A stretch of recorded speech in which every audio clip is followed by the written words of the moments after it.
આવ્યા છીએ હરિદ્વાર ધામ એક શ્રીમદ ભાગવત કથા કાલનો એક વિડીયો આપણે સતી માતાનો જ્યાં જન્મ થયો, દક્ષ રાજાની દીકરીનો જ્યાં જન્મ થયો એ વાત જાણી આજે ફરી આ બીજા વિડીયામાં આપણે જણાવું છું કે મા જ્યારે હોમાઈ ગયા એ પછી બીજો જન્મ એને હિમાલયને ત્યાં થયો. હિમાચલની દીકરી મા પાર્વતી તરીકે પૂજા. એ પાર્વતીને ફરી શિવની પ્રાપ્તિ રાખે જે તપ જપ કરવું પડ્યું એ જગ્યા એટલે અહીંયા બિલેશ્વર મહાદેવ.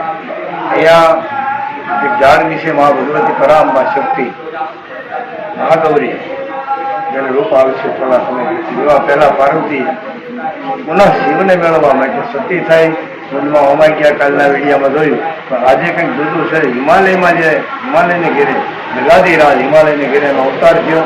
અવતાર થયા પછી તે કન્યા સાક્ષાત જગદંબા ગૌરી મહાપાર્વતી છે. એ ઉમાને ફરી શિવને પરણવા માટે જે તપ કરવું પડ્યું એ તપની જગ્યા એટલે અહીંયા બિલેશ્વર. આપણે જોઈ રહ્યા છીએ બિલેશ્વરની અંદર મહાદેવનું મંદિર છે. કે મહાદેવની ખૂબ એમણે 3000 વર્ષ સુધી સતત ને સતત ધ્યાન ધરી અને એક ઘેરે તપ જપ કર્યું. આરોગ્ય આવે છે, ઉલટું ભણાવે છે. શિવ પણ બ્રાહ્મણનું રૂપ લે. ભાગવતજીમાં કથા છે. સ્કંદ પુરાણ અંતર્ગત વાત કરીએ તો સ્કંદ પુરાણમાં આની સાક્ષી છે. એટલે સ્કંદ પુરાણમાં આવું લખ્યું છે. પછી ભાગવતજીમાં પણ આ વાત છે. ભાઈ ઘણી બધી પરીક્ષા મા સતી ઉત્તરણીય થાય છે. અંતે એને શિવની પ્રાપ્તિ થાય છે. શિવને વિવાહ કરવા માટે બીજા અવતારે માએ તપ કર્યું. એ જગ્યા એટલે બિલેશ્વર ધામ હરિદ્વાર. હર હર ગંગે. હવે આપણે જઈ મહાગૌરી કુળદેવી ભગવતી